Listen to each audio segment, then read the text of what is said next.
नमस्कार दोस्तों, आप सभी लोग का स्वागत है मेरे YouTube चैनल पे। जैसा कि आप लोग जान रहे हैं, कुछ विगत समय से जो है अभी हम लोग बायोग्राफी स्पेशल सीरीज चला रहे हैं। आज हम लोग बात करेंगे भारत के दूसरे प्रधानमंत्री के बारे में, लाल बहादुर शास्त्री। लाल बहादुर शास्त्री का जन्म 1904 में मुगल सराय, उत्तर प्रदेश में एक कास्ट परिवार में मुंशी शारदा प्रसाद श्रीवास्तव के यहाँ हुआ था। उनके पिता प्राथमिक विद्यालय में शिक्षक थे। अंत सब उन्हें मुंशी जी ही कहते थे। बाद में उन्होंने राजस्व विभाग में क्लर्क की नौकरी कर ली। लाल बहादुर शास्त्री की मां का नाम राम दुलारी था।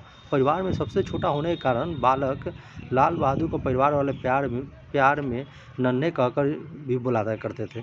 जब नन्हे 18 महीने का हुआ, दुर्भाग्य से पिता का निधन हो गया। उनकी मां राम दुलारी अपने पिता हजारी लाल के घर मिर्ज़ापुर चली गई। कुछ समय बाद उसके नाना भी नहीं रहे। बिना पिता के बालक नन्हे की परवरिश करने में उसकी मौसा रघुनाथ प्रसाद ने उसकी मां का बहुत सहयोग किया। ननिहाल में रहते हुए उन्होंने प्राथमिक शिक्षा ग्रहण की। उसके बाद की शिक्षा हरिश्चंद्र हाई स्कूल और काशी विद्यापीठ में की। काशी विद्यापीठ से शास्त्री की उपाधि मिलने के बाद उन्होंने जन्म से चला आ रहा जाति सूचक शब्द श्रीवास्तव हमेशा के लिए हटा दिया और अपने नाम के आगे शास्त्री लगा दिए। इसके पश्चात शास्त्री शब्द लाल बहादुर के नाम का प्राय ही बन गया। 1928 में उनका विवाह मिर्ज़ापुर निवासी गणेश प्रसाद की पुत्री ललिता से हुआ। ललिता शास्त्री से उनके 6 संतान हुई। 2 पुत्रियां कुसुम और सुमन और 4 पुत्र हरिकृष्ण, अनिल, सुनील और अशोक। उनके 4 पुत्रों में से 2 अनिल शास्त्री और सुनील शास्त्री अभी भी हैं। शेष 2 दिवंगत हो चुके हैं। अनिल शास्त्री कांग्रेस पार्टी के एक विशिष्ट नेता हैं, जबकि सुनील शास्त्री भारतीय जनता पार्टी में चले गए। राजनीतिक जीवन की बात की जाए लाल बहादुर शास्त्री का, तो उन्होंने संस्कृत भाषा में स्नातन स्तर तक की शिक्षा समाप्त करने के पश्चात वो भारत सेवक संघ से जुड़ गए और देश सेवा का व्रत लेते हुए यहीं से अपना राजनीतिक जीवन की शुरुआत की। शास्त्री जी सच्चे गांधीवादी थे, जिन्होंने अपना सारा जीवन सादगी से बिताया और उसे गरीबों की सेवा में लगा दिया।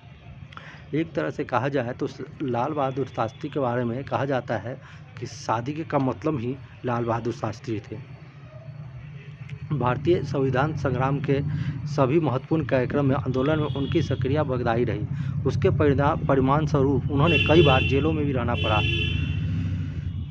उन्होंने 1921 का असहयोग आंदोलन, 1923 का दांडी मार्च और 1942 का भारत छोड़ो आंदोलन, इन सब में उन्होंने भागीदारी दी।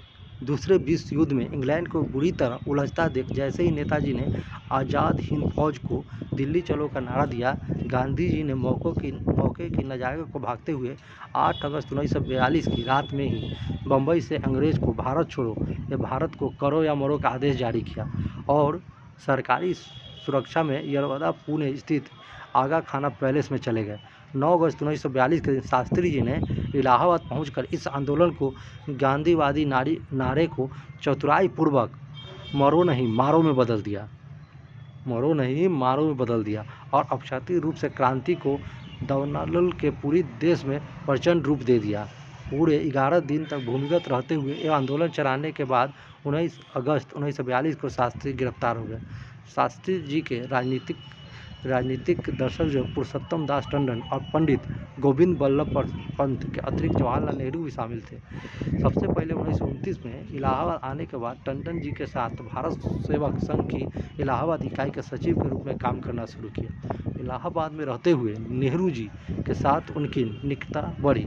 उसके बाद शास्त्री जी का कद निरंतर बढ़ता चला गया। एक के बाद एक सफलता के सीढ़ी चढ़ते हुए नेहरू जी के मंत्रिमंडल में गृह मंत्री के प्रमुख पद तक जा पहुँचे। और इतना ही नहीं, नेहरू के निधन के पश्चात भारतवर्ष के प्रधानमंत्री भी बने। प्रधानमंत्री बनने का भी कहानी बहुत दिलचस्प है इनका। उनकी साफ सुथरी छवि के कारण ही 1964 में देश का प्रधानमंत्री उन्हें बनाया गया। उन्होंने अपने प्रथम संवाददाता सम्मेलन में कहा था कि उनकी शिक्षा प्राथमिकता जो है खदान मूल्यों में बढ़ने से रोकना, और वो ऐसा करने में सफल भी रहे। क्योंकि हम लोग जानते हैं कि शास्त्री जी जो है वो सादगी विचार के थे और उनका जो है सबसे ज़्यादा जो है उनका फोकस जो है वो कृषि क्षेत्र में ही था। और इनका जो कार्यालय था वो बहुत ही अच्छा था।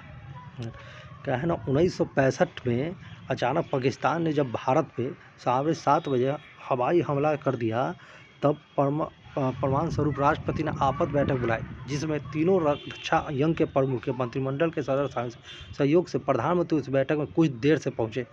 उनके आते ही विचार विमर्श प्रारंभ हुआ। तीनों प्रमुख ने उनसे सारी वस्तु स्थिति समझते हुए पूछा, सर क्या हुक्म है? शास्त्री जी ने एक वाक्य में तत्काल उत्तर दिया, आप देश की रक्षा कीजिए और मुझे बताइए कि हमें क्या करना है। शास्त्री जी ने इस युद्ध में नेहरू के मुकाबले राष्ट्र को उत्तम नेतृत्व प्रदान किया और इसी युद्ध के दौरान उन्होंने नारा दिया था, जय जवान जय किसान। इससे भारत की जनता का मनोबल बढ़ा और सारा देश एकजुट हो गया। इसकी कल्पना पाकिस्तान ने भी कभी सपने में भी नहीं की थी। भारत पाक युद्ध के दौरान 6 सितंबर को भारत की पहली पैदल सेना इकाई ने द्वितीय विश्व युद्ध के अनुभवी मेजर जनरल प्रसाद के नेतृत्व में इक्ष्वाकु नहर के पश्चिमी किनारे पाकिस्तान के बहुत बड़े हमला का डटकर मुकाबला किया। इक्ष्वाकु नहर भारत और पाकिस्तान की वास्तविक सीमा थी। इस हमले में खुद मेजर जनरल प्रसाद का काफिला पर भी भीषण हमला हुआ और उन्हें अपना वाहन छोड़कर पीछे हटना पड़ा। भारतीय थल सेना ने दूनी शक्ति से प्रत्याक्रमण करके बड़की गांव के समीप नहर को पार करने में सफलता अर्जित की। इससे भारतीय सेना लाहौर के हवाई अड्डे पर हमला करने के सीमा के भीतर पहुंच गई।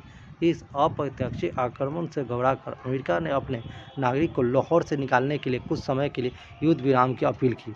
आखिरकार रूस और अमेरिका की मिलीभगत से शास्त्री जी पर जोर डाला गया और उन्हें एक सोची समझी साजिश के तहत रूस बुलाया गया, जिसे उन्होंने स्वीकार कर लिया। हमेशा उनके साथ जाने वाली उनकी पत्नी ललिता शास्त्री को बहला फुसलाकर इस बात के लिए मनाया गया कि शास्त्री जी के साथ रूस की राजधानी तस्कंद न जाए, और वो भी मान गई। अपनी इस भूल का श्रीमती ललिता श्रीवास्तव के मृत्यु उपरांत पछतावा रहा। जब समझौता वार्ता चली तो शास्त्री जी की एक ही जिद थी कि उन्हें बाकी सब शर्त मंजूर है, परंतु जीती हुई जमीन पाकिस्तान को लौटाना हरगिज मंजूर नहीं था। काफ़ी जहद के बाद शास्त्री जी पर अंतर्राष्ट्रीय दबाव बनाकर तस्कंद समझौता के दस्तावेज पर हस्ताक्षर कर लिए गए। उन्होंने यह कहते हुए हस्ताक्षर किए थे कि हस्ताक्षर जरूर कर रहे हैं, पर यह ज़मीन कोई दूसरा प्रधानमंत्री ही लौटाएगा, वह नहीं। पाकिस्तान के राष्ट्रपति अयूब खान के साथ युद्ध विराम के समझौते पर हस्ताक्षर करने के कुछ घंटे बाद 11 जनवरी 1966 की रात में ही उनकी मृत्यु हो गई, जो आज तक रहस्य बना गया है और अभी तक पता नहीं चल पाया कि आखिर में क्या कारण था कि जो शास्त्री जी की मौत हुई। बहुत लोगों का कहना था कि उनकी हृदय गति रुक गई और कुछ लोगों का कहना था कि उन्हें जहर दे दिया गया, लेकिन आज तक इनको जो है पता नहीं चला। मरणोपरांत 1966 में इनको भारत रत्न से भी सम्मानित किया गया। मैं आशा करता हूँ आप लोग को यह पसंद आया होगा, ये बायोग्राफी स्पेशल। आप लोग इस चैनल को लाइक करें, सब्सक्राइब करें और कमेंट करें कि अगला मैं बायोग्राफी किस चीज़ पर लाऊं। जय हिंद, जय भारत।